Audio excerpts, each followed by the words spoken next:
Assalamu alaikum.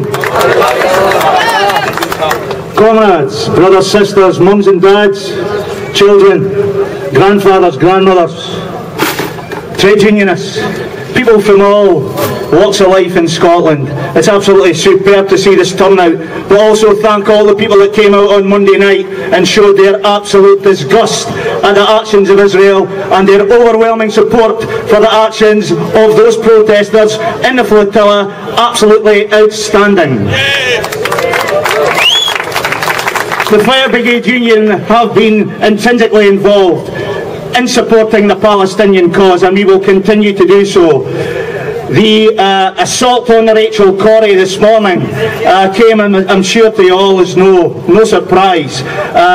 There was 30 sets of structural firefighter kit on the Rachel Corrie, sent by firefighters like myself from Dundee, picked up at the mosque in Brown Street, taken on the Rachel Corrie, and almost there with the firefighters in the Gaza Strip. And what we see is once more the Israelis taking those fire kits off us.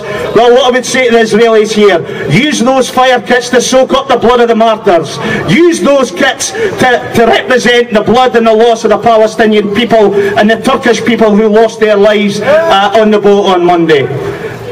The FBU, as I say, will be intrinsically involved in supporting BDS. Boycott, disinvestment and sanctions. We must be involved in that.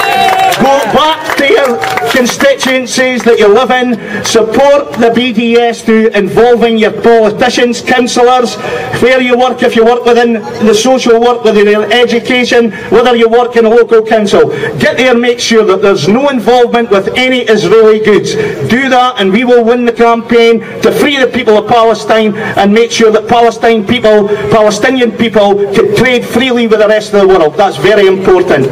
Can I also say, very importantly, and we've got Dave sitting next to us as the Assistant General Secretary of the STUC, the FBU once again moved a motion on Palestine at the STUC in Dundee earlier this year.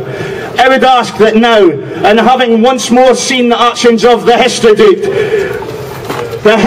are the trade union who are functioning on behalf and are a mouthpiece for the Israeli government.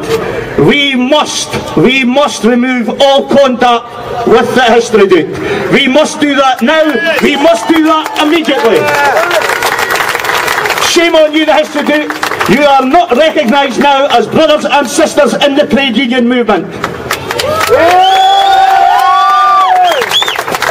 And I have to finish by also saying here is a Scots son of a Scots soldier who, like many here, whose fathers and grandfathers liberated Bergen-Belsen, who came home and told them tales of the horrors of the Nazi regime and what they had seen in Bergen-Belsen in 1945. But my father also served in Palestine at the end of the war. He was a regular soldier, and he also told me the disgust that he felt in the treatment of the Palestinian people by the Zionists then. We must take that fight against Zionism that my father saw, and we must take that fight forward into the 21st century through the trade union movement and onward to victory.